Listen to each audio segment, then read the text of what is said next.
Hello all MPPSC aspirants. तो कैसे हैं आप लोग। लास्ट लेक्चर में हमने बंधुआ मजदूरी और प्रवासी मजदूरी वाले लेक्चर को कवर किया था। मतलब हमने बॉन्डेड लेबर और माइग्रेंट लेबर को काफ़ी डिटेल में पॉइंट वाइज यहाँ पर कवर करने की कोशिश करी थी। आज के लेक्चर नंबर 57 में हम trends of changes in rural society को डिटेल में कवर करने वाले हैं।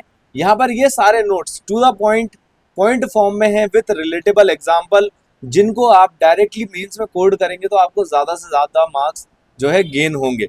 तो पहले तो हम यहाँ पर पूरे चैप्टर का एक ओवरव्यू समझ लेते हैं और सिलेबस के बारे में जान लेते हैं। यहाँ पर हम पढ़ रहे हैं MPPSC mains paper 2 part B sociology के अंदर यूनिट नंबर 3 के अंदर रूरल और अर्बन सोशियोलॉजी वाले टॉपिक के अंदर हम आज जो टॉपिक कवर कर रहे हैं वो है trends of changes in rural society. क्या बदलाव हो रहे हैं ग्रामीण समाज में, इस चीज को हम यहाँ पर कवर करने वाले हैं। तो राइट साइड में मैं आपको कुछ एक ओवरव्यू देना चाहता हूँ। ये सारी इमेजेस के तहत आपको ये चीज समझ में आएगी कि किस तरीके से जो है समाज में बदलाव हो रहा है गाँव की। तो यहाँ पर गाँव की जब भी बात होती है तो खेती की बात होती है। मतलब जो रूरल एरियाज हैं वो मेनली प्राइमरी सेक्टर पे डिपेंडेंट है। प्राइमरी सेक्टर में आता है एग्रीकल्चर, हॉर्टिकल्चर, फिशरी, इस टाइप की चीजें करते हुए ये लोग अपना जीवन यापन करते हुए हमको देखने को मिलते हैं। राइट साइड में आपको ये चीज देखने को मिलेगी मैकेनाइजेशन ऑफ एग्रीकल्चर। प्रधानमंत्री ग्राम सड़क योजना के तहत जो है सड़कें बनाई जा रही हैं। उसके बाद बच्चों को स्कूल भेजा जा रहा है सर्व शिक्षा अभियान के तहत। और यहाँ पर आपको इरिगेशन और कई सारी जो है बदलाव रूरल एरियाज में देखने को मिलेगा, जिससे जो गांव में रहने वाली जो समाज है वो भी बदलते हुए हमको देखने को मिल रही है। इसका बढ़िया सा एग्जाम्पल अगर हम देखें तो आज की डेट में ड्रोन से जो है यहाँ पर कीटनाशक और जो है फर्टिलाइजर्स डाले जा रहे हैं। अब हम यहाँ पर बात कर लेते हैं टेबल ऑफ कंटेंट के बारे में। इस पूरे लेक्चर में हम कौन कौन से आयामों और कौन कौन से एस्पेक्ट्स को कवर करेंगे उसको एक ओवरव्यू के रूप में हम यहाँ पर जान लेते हैं कि क्या बदलाव हो रहे हैं रूरल सोसाइटी में, ग्रामीण समाज में। तो इसका पहले तो हम परिचय जानेंगे कि पहले जो है कास्ट, क्लास और जो है हमको एक इनइक्वालिटी गाँव के समाज में देखने को मिलती थी, वो अब किस तरीके से बदल रही है उसका हम एक ओवरव्यू लेंगे। इसके बाद हम यहाँ पर डायमेंशंस को कवर करेंगे जो कि चेंजेस बताते हैं ग्रामीण समाज में कौन कौन से आयामों में क्या क्या बदलाव किया जा रहा है, क्या क्या बदलाव हो रहा है, उन सारी बातों को हम यहाँ पर कवर करेंगे। उसके बाद जो अभी मेजर ट्रेंड्स हैं जिस वजह से रूरल सोसाइटी में बदलाव हो रहे हैं उनको हम यहाँ पर डिटेल में कवर करेंगे। उसके बाद हम यहाँ पर कुछ इंपॉर्टेंट सोशोलॉजिकल पर्सपेक्टिव जानेंगे जो कि बताते हैं कि ग्रामीण समाज में जो बदलाव हो रहे हैं उसको लेकर जो सोशोलॉजिकल थ्योरीज हैं वो बहुत इंपॉर्टेंट है। हर लेक्चर में हम आपको कुछ सोशोलॉजिकल पर्सपेक्टिव, कुछ सोशोलॉजिकल थ्योरीज बता रहे हैं।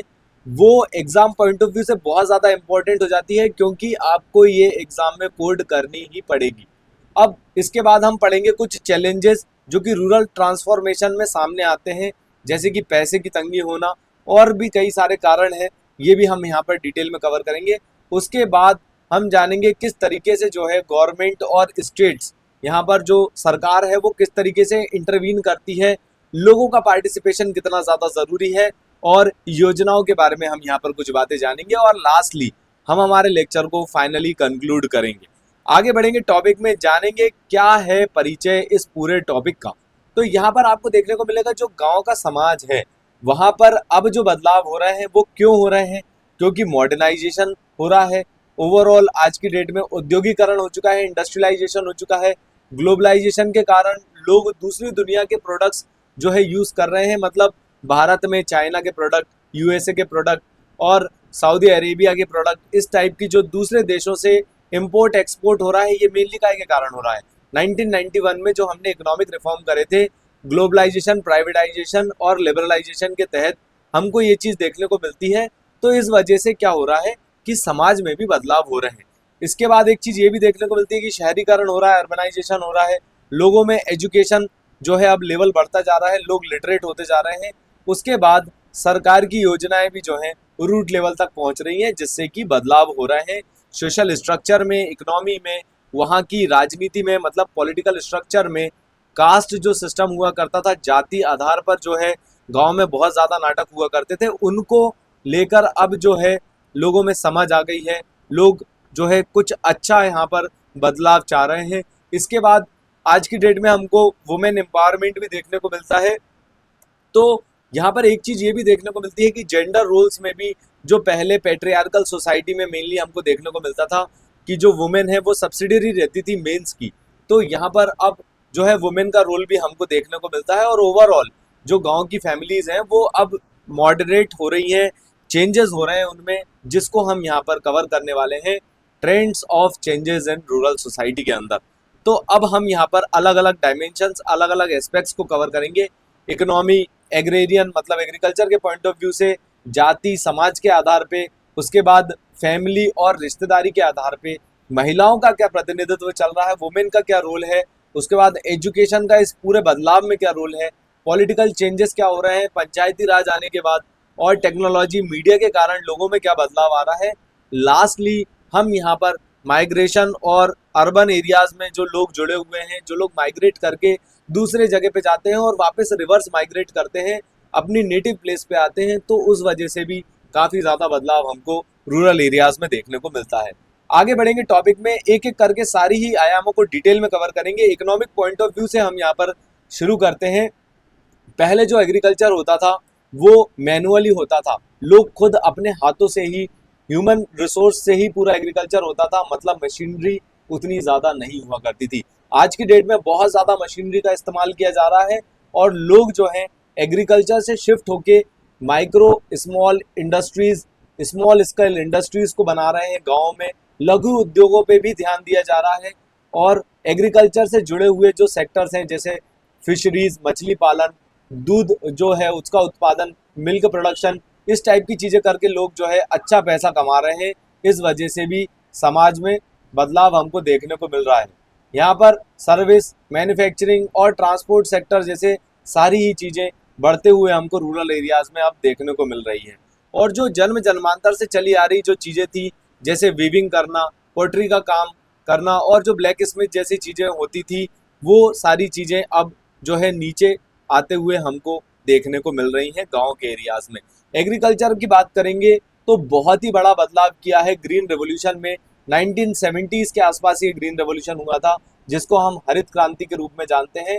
यहाँ पर पंजाब, हरियाणा और पश्चिमी उत्तर प्रदेश में ये मेनली फोकस्ड था। एक पायलट प्रोजेक्ट के रूप में शुरू करा गया और बाद में पूरे भारत में इसको फैला दिया गया।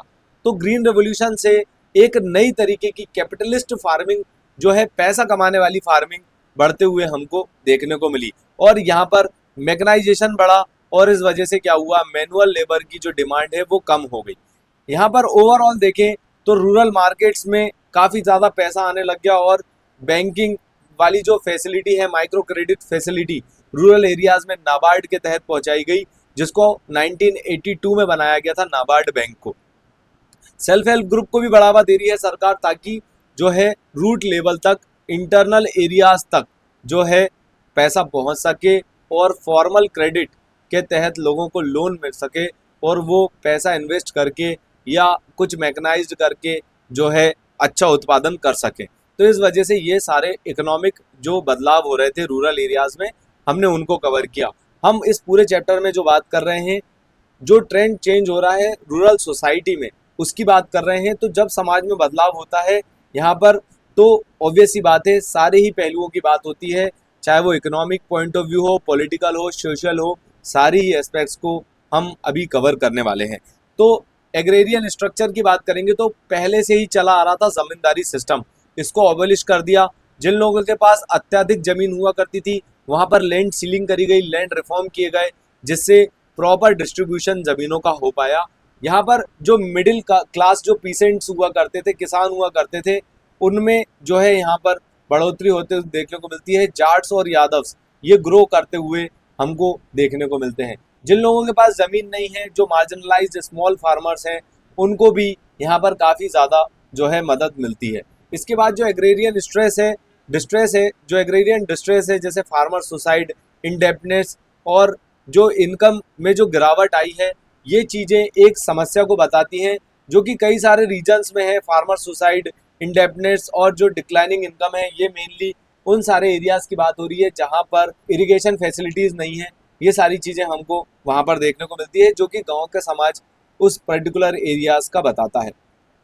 आगे बढ़ेंगे टॉपिक में, कास्ट और सोशल स्ट्रक्चर की बात करेंगे। तो यहाँ पर एक चीज हमको देखने को मिलती है कि जजमानी सिस्टम, मतलब ये है कि जो लोग जिस कास्ट के हैं वो लोग उसी कास्ट में जो पहले से पीढ़ी दर पीढ़ी काम चला आ रहा है वही काम करके जीवन यापन करते हैं। तो ये जो सिस्टम है अब ये खत्म होते हुए देखने को मिल रहा है। कास्ट बेस्ड ऑक्यूपेशन जो है अब गिरते हुए देखने को मिल रही है और लोग नए तरीके का रोजगार यहाँ पर करते हुए अब पाए जाते हैं। पॉलिटिकल मोबिलाइजेशन की बात करेंगे तो जो कास्ट जो जो दलित थे, जो ओबीसी मूवमेंट्स हुए, तो यहाँ पर जो लोअर कास्ट के लोग थे उनका पॉलिटिकली जो है अपलिफ्टमेंट हमको यहाँ पर देखने को मिल रहा है, जो आज की डेट में रूरल एरियाज में जो बदलाव हमको सोसाइटी में देखने को मिलते हैं। संस्कृताइजेशन की बात करेंगे, ये एम.एन. श्रीनिवास की थ्योरी है। यहाँ पर ये बताते हैं कि जो लोअर कास्ट के लोग हैं वो यहाँ पर अडॉप्ट कर रहे हैं, वो अपना रहे हैं अपर क्लास सोसाइटी जो चीज़ें कर रही हैं उनकी प्रैक्टिसेस को लोअर क्लास पीपल्स जो है अडॉप्ट कर रहे हैं, जिसको यहाँ पर इन्होंने अपनी संस्कृताइजेशन थ्योरी में बताया है। दलिताइजेशन की बात करेंगे हम यहाँ पर कि जो दलित आइडेंटिटी है वो यहाँ पर अपनी आइडेंटिटी को प्रूव कर रहे हैं, वो अपर कास्ट की जो वैल्यूज हैं उनको रिजेक्ट कर रहे हैं। तो ये एक प्रकार का जो समाज में हमको ओवरऑल बदलाव हमको यहाँ पर देखने को मिलता है। मेंडलाइजेशन की बात करेंगे, मेंडलाइजेशन ऑफ पॉलिटिक्स। तो मंडल कमीशन बना था 1980s में, इसने 1990s में जो है अपनी थ्योरी दी थी। यहाँ पर इन्होंने अपनी रिपोर्ट दी थी जिसमें इन्होंने ये बताया था कि ओबीसी को 27% रिजर्वेशन देना चाहिए, जिस वजह से क्या हुआ, कास्ट बेस्ड पॉलिटिकल पार्टीज निकल के आई और इस तरीके से जो है मंडलाइजेशन के कारण आज की डेट में पॉलिटाइजेशन ऑफ कास्ट आइडेंटिटीज हमको यहाँ पर रूरल एरियाज में देखने को मिलता है। आगे बढ़ेंगे, फैमिली और किनशिप पैटर्न की बात करेंगे, रिश्तेदारी और जो परिवार है इसके बारे में बात करेंगे। तो आज की डेट में क्या हो रहा है, पहले क्या होता था, बड़े बड़े परिवार हुआ करते थे एक गांव के अंदर। आज की डेट में बच्चे जो हैं वो माइग्रेट कर जाते हैं दूसरी जगह पर नौकरी के चक्कर में, बच्चों को पढ़ाने के चक्कर में। तो इस वजह से क्या हो रहा है कि पहले जो जॉइंट फैमिली हुआ करती थी उससे अब न्यूक्लियर फैमिलीज में कन्वर्जन हमको देखने को मिलता है। तो माइग्रेशन के कारण जो है इंडिविजुअलिज्म बढ़ते हुए हमको अब देखने को मिल रहा है।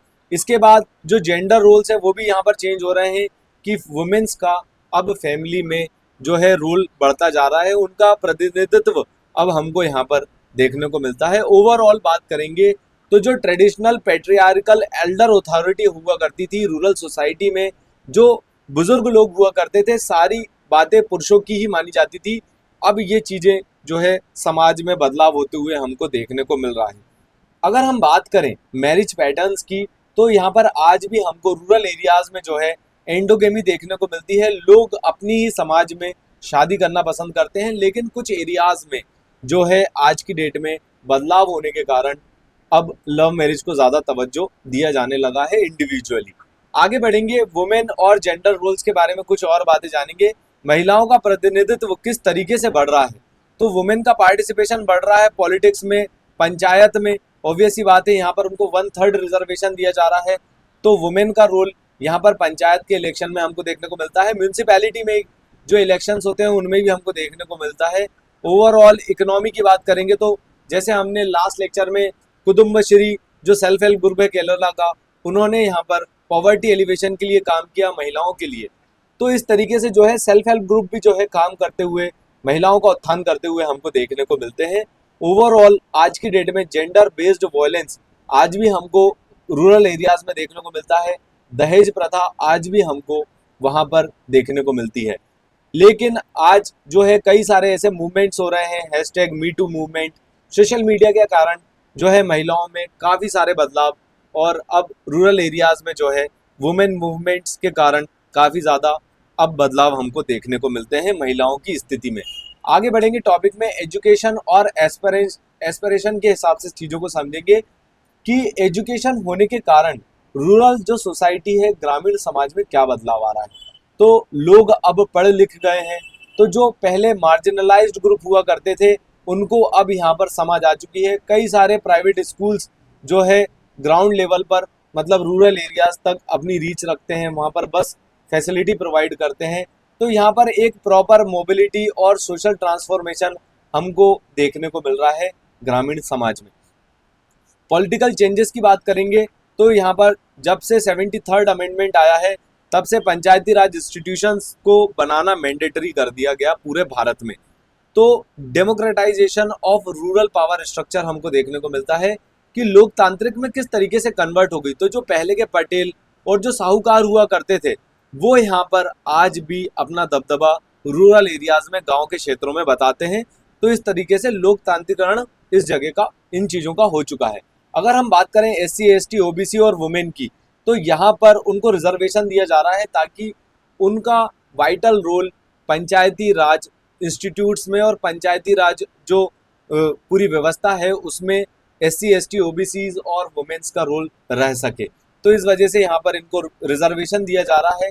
लेकिन एक बात हमको ये भी देखने को मिलती है कि जब भी गांव की राजनीति की बात आती है तो वहाँ पर गुटबाजी हमको देखने को मिलती है, क्योंकि यहाँ पर लोग अपनी जाति के व्यक्ति को वोट देते हैं।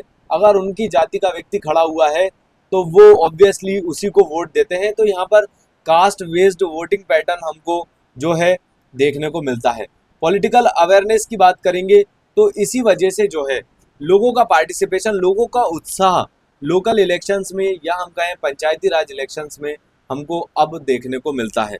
आगे बढ़ेंगे टॉपिक में। टेक्नोलॉजी और मीडिया पैटर्न्स के कारण, टेक्नोलॉजी आने के कारण रूरल सोसाइटी, ग्रामीण समाज में क्या बदलाव हो रहे हैं इसकी बात हम कर लेते हैं। मोबाइल फोन, इंटरनेट और सोशल मीडिया के कारण जो है रूरल एरियाज में काफ़ी ज़्यादा बदलाव हो रहे हैं, क्योंकि लोगों को अब जानकारी मिल रही है। लोगों को उनके राइट्स, लॉज, जो रूल्स एंड रेगुलेशन है भारत में, जो नियम कायदे कानून है उनके बारे में जानकारी मिल रही है। वेलफेयर स्कीम्स के बारे में जानकारी मिल रही है। इस वजह से गांव के समाज में बहुत ज़्यादा बदलाव हो रहे हैं, लोगों में जागरूकता आ रही है।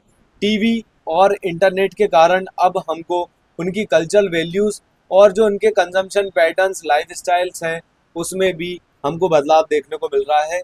ओवरऑल यहाँ पर ये चीज़ हमको देखने को मिलती है। आगे बढ़ेंगे टॉपिक में। माइग्रेशन एंड अर्बन लिंकेजेस की बात करेंगे कि जब भी कोई गांव से पलायन होता है शहर की तरफ तो किस तरीके के बदलाव होते हैं एक गांव में। तो जब गांव से शहर की तरफ व्यक्ति पलायन करता है तो वहां से, शहर से वो बहुत पैसा कमा के लेके आता है, तो ऑब्वियस सी बात है उसकी फैमिली में तो बदलाव होंगे ही। यहाँ पर नए नए आइडियाज और एक्सपोजर हमको एक रूरल सोसाइटी में देखने को मिलता है, जिस सोसाइटी के बच्चे बाहर जाके नौकरियां करते हैं। लेकिन एक बात ये भी देखने को मिलती है कि जो हमारी बड़ी फैमिलीज हुआ करती थी, जॉइंट फैमिलीज हुआ करती थी, वो अब फ्रेगमेंटेड हो चुकी हैं, टूट चुकी हैं और न्यूक्लियर फैमिलीज अब हमको मेनली देखने को मिलती है। तो ब्रेन ड्रेन हो रहा है यहाँ पर। एक्सक्लूजन भी ये लोग फील करते हैं, जो लोग अपना घर छोड़ के बाहर जाते हैं नौकरी करने के लिए तो दूसरे जगह पे, तो वो एलियन कहलाते हैं। एलिनेशन ऑफ इंडिविजुअल्स हमको यहाँ पर मेनली देखने को मिलता है। जो सेमी अर्बन स्पेसेस हैं और प्री अर्बन जो विलेजेस हैं वो भी अब विकसित हो रहे हैं, क्योंकि जो लोग हैं वो ट्रांसफॉर्म कर रहे हैं। तो इस वजह से सेमी अर्बन एरियाज और प्री अर्बन विलेजेस जो है बनते हुए हमको अब देखने को मिलते हैं। आगे बढ़ेंगे टॉपिक में। यहाँ पर हम कवर करने वाले हैं कुछ की सोशियोलॉजिकल पर्सपेक्टिव्स को, जो कि इम्पोर्टेंट सोशियोलॉजिस्ट द्वारा बताया गया है कि ग्रामीण समाज में क्या बदलाव हो रहे हैं। तो ये जो पॉइंट्स हैं बहुत इंपॉर्टेंट है एग्जाम पॉइंट ऑफ व्यू से। आपको इंडिविजुअली सोशियोलॉजर का नाम और उनकी थ्योरी को याद रखना होगा, एज इट इज़ आपको मेंस में कोड करना होगा, तभी आपको मार्क्स मिलेंगे। तो MN श्रीनिवास की यहाँ पर जो डोमिनेंट कास्ट थ्योरी है इसको हम यहाँ पर जान लेते हैं।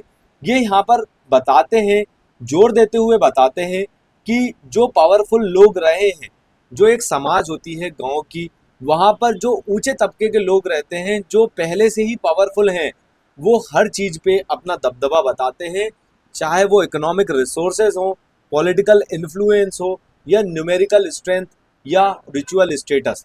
तो यहाँ पर इनका जो कहने का मतलब है कि अगर एक गांव की बात हो रही है तो वहाँ का जो पटेल हुआ करता है वो यहाँ पर अपने इकोनॉमिक रिसोर्सेज को सबसे ज़्यादा ही बताता है और उनके पास ज़्यादा ही इकोनॉमिक रिसोर्सेज होते हैं।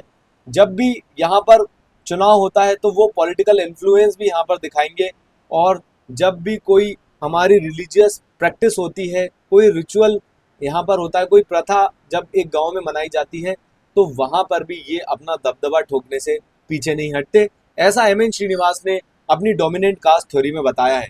यहाँ पर ये और इसको एक्सप्लेन करके हुए बताते हैं कि जो गांव में जो पावर जो बताते हैं गांव में जो अपने आप को पावरफुल बताते हैं, वो यहाँ पर आज की डेट में शिफ्ट हो रहे हैं मिडिल पीजेंट कास्ट से। जैसे हमको आज ये चीज़ देखने को मिलती है कि किस तरीके से एक गांव की जो पावर है वो शिफ्ट हो रही है। जो पहले मिडिल क्लास हुआ करते थे, आज की डेट में उनके पास जो है अब पावर आते हुए हमको देखने को मिल रही है। जब से ग्रीन रेवोल्यूशन हुआ है, जाट्स और यादव्स के पास ज़्यादा पावर आ गई है, ऐसा एम एन श्रीनिवास अपनी थ्योरी में बताते हैं। आगे बढ़ेंगे टॉपिक में, जो हमारे नेक्स्ट सोशोलॉजर्स हैं उनको हम यहाँ पर कवर करेंगे। एंड्रे बेटेली की बात करेंगे यहाँ पर। ये इनकी जो थ्योरी है वो बहुत ही यूनिक और बहुत स्पेशल टाइप की है, क्योंकि ये बताते हैं कि एक जो छोटा सा गांव है, उसका जो समाज है, अगर उसको ही आप बड़े रूप से स्टडी करेंगे तो आपको पूरा सोशल स्ट्रक्चर जो गांव का समाज का व्यवस्था है वो आपको समझ में आ जाएगा। यहाँ पर जो डिस्ट्रीब्यूशन है कास्ट, क्लास और पावर में, वो आपको बहुत ही आसानी से समझ में आ जाएगा। ऐसा यहाँ पर ये अपनी microsomes of wider social structure एक पूरी थ्योरी है इनकी, इसमें ये बताते हैं। यहाँ पर इनकी स्टडी ये भी बताती है कि किस तरीके से मॉडर्नाइजेशन हो रहा है, किस तरीके से पॉलिसी के आने से, गवर्नमेंट की जो नीतियाँ हैं उसके आने से जो हायरार्कल स्ट्रक्चर है, जो इनइक्वालिटीज़ हैं वो चेंज हो रही हैं। लेकिन आज भी ये बड़े पैमाने पे एक गांव में जो है निवास करती हैं। आज भी हायरार्कल स्ट्रक्चर और इनइक्वालिटी हमको रूरल एरियाज में मेनली देखने को मिलती है। आगे बढ़ेंगे, ए आर देसाई की यहाँ पर थ्योरी को समझने की कोशिश करेंगे। तो मार्क्सिस्ट थिंकर हैं ये। यहाँ पर ये बताते हैं एक कॉन्फ्लिक्ट को, कि जो अपर क्लास है, जिनके पास पैसा है, वो हमेशा ही ज़्यादा डेवलप हैं, और वो एक कॉन्फ्लिक्ट यहाँ पर जो हमको नीचे तबके के लोगों के बीच में और अपर क्लास के बीच में हमको मेनली रूरल सोसाइटी में देखने को मिलता है। ये यहाँ पर आर्ग्यू करते हैं, ये यहाँ पर क्रिटिसाइज करते हुए बताते हैं कि जो पहले से ही फ्यूडल लैंड रिलेशन जो चला आ रहा था, जिनके पास पैसा है वो पहले से ही ज़मींदारी और साहूकारी रखते हैं, और आज भी इस वजह से एक जो सोशल अनरेस्ट हमको एक रूरल एरियाज में देखने को मिलता है। ये जो फ्यूडल शब्द है, इसका मीनिंग मैं कई बार आपको लेक्चर में बता चुका हूँ, तो यहाँ पर इसका मतलब मैं आपको नहीं बताने वाला। आप चाहें तो पिछले लेक्चर में देखिए, यहाँ पर मैंने फ्यूडल स्ट्रक्चर को हिस्टोरिकली कैसा हुआ करता था और अभी फ्यूडल स्ट्रक्चर कैसा चल रहा है, इसको मैंने बताने का प्रयास किया है। नेक्स्ट जो सोशोलॉजर्स हैं, लुइस डोमोंट, इनकी थ्योरी की बात करेंगे। तो यहाँ पर ये जोड़ देते हैं कास्ट हायरार्की को। यहाँ पर ये बताते हैं कि जो अपर क्लास है सोसाइटी के अंदर रूरल एरियाज में, वो अपने आप को प्योर ब्लड या प्योर बताते हैं। जो नीचे तबके के लोग हैं वो उनको पॉल्यूटेड बताते हैं। ऐसा इन्होंने अपनी कास्ट हायरार्की थ्योरी में बताया है, रूरल स्ट्रक्चर के बारे में, रूरल सोसाइटी के बारे में। और ये यहाँ पर और भी चीज़ें बताते हैं, जैसे जो आइडियोलॉजिकल बिलीफ है इस पे ध्यान देना चाहिए, जैसे कि प्योरिटी और हायरार्की वाली चीज़ों पे। हमको जो डेली बेसिस पे जो गांव की व्यवस्था चल रही है उस पे ना ध्यान देते हुए हमको मेनली जो रूट है, जो एक क्लास स्ट्रक्चर है, जो एक पूरी स्ट्रक्चर सोसाइटी है यहाँ पर रूरल एरियाज की, उस पे ध्यान देने की ज़रूरत है, ना कि एक ऊपरी जीवन जो हमको रूरल एरियाज में देखने को मिलता है। ऐसा लुइस डोमोंट अपनी थ्योरी में बताते हैं। आगे बढ़ेंगे, कुछ इम्पोर्टेंट बातों को और हम यहाँ पर जानने की कोशिश करते हैं कि क्या ऐसे चैलेंजेस हैं, क्या ऐसी परेशानियां हैं जिस वजह से आज भी जो गांव की व्यवस्था है वो सुधर नहीं पा रही है। तो एग्रीकल्चर क्राइसिस सबसे इम्पोर्टेंट बात है, क्योंकि भारत जो है आज भी कृषि प्रधान देश है। यहाँ पर लो प्रोडक्टिविटी और क्लाइमेट चेंज के कारण एग्रेरियन क्राइसिस होगी, तो ऑब्वियस सी बात है जो गांव की व्यवस्था है वो हिलते हुए हमको देखने को मिलेगी। उसमें काफ़ी ज़्यादा परेशानियां, जैसे फार्मर्स सुसाइड और इस तरीके की परेशानियां हमको देखने को मिलती है। Persistence of caste and patriarchy की बात करेंगे तो आज भी रूरल एरियाज में कास्ट सिस्टम हमको देखने को मिलता है। पुरुष प्रधान सोसाइटी, या हम कहें जो ग्राम का समाज है, गांव का समाज है, वो पुरुष प्रधान सोसाइटी आज भी हमको देखने को मिलता है। यहाँ पर आज भी हेल्थ, एजुकेशन और डिजिटल रिसोर्सेज की कमी है। ये सारे चैलेंजेस के रूप में हम आगे भी कवर कर चुके हैं। रूरल एरियाज में डिस्गाइज्ड अनएम्प्लॉयमेंट मेनली हमको देखने को मिलता है। ये डिस्गाइज्ड अनएम्प्लॉयमेंट क्या होता है, डिस्गाइज्ड एम्प्लॉयमेंट क्या होता है, इन सारी बातों को हमने पिछले लेक्चर्स में काफ़ी डिटेल में कवर कर चुके हैं। इनएडुकेट इंफ्रास्ट्रक्चर और सर्विसेज होने के कारण जो है कई सारी परेशानियां रूरल एरियाज में होती हैं, और जिस वजह से गांव का समाज आज भी पीछे है और बदल नहीं पा रहा है।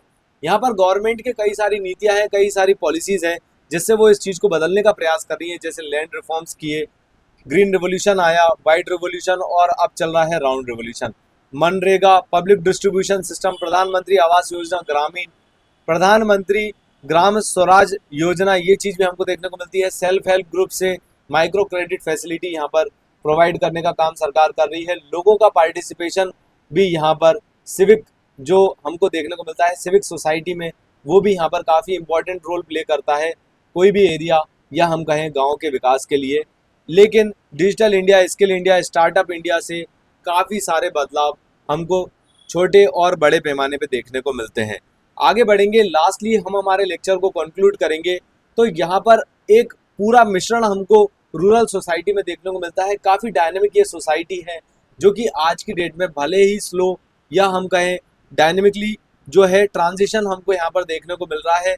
रूरल एरिया से ये लोग जो है मॉडर्निटी या मॉडर्न सोसाइटी की तरफ मूव कर रहे हैं, इकोनॉमिक ग्रोथ हो रही है, डेमोक्रेटिक पार्टिसिपेशन भी हमको रूरल एरियाज में देखने को मिलता है, जिस वजह से इनइक्वालिटी, एक्सक्लूजन और कल्चरल डिसलोकेशन जैसी चीज़ें हमको आज भी इस पर्टिकुलर प्लेसेस पे एक चैलेंजेस के रूप में देखने को मिलती है। लेकिन अगर हम बात करें ट्रांसपेरेंसी की और टेक्नोलॉजी को सही तरीके से हम रूरल एरियाज तक पहुंचाएं तो लोगों में काफ़ी ज़्यादा जागरूकता आएगी। लोगों का पार्टिसिपेशन यहाँ पर होना बहुत ज़रूरी है, जिससे हम एक रूरल एरियाज में होने वाली समस्याओं को निजात दिला सकते हैं, रूरल एरियाज को ट्रांसफॉर्म कर सकते हैं।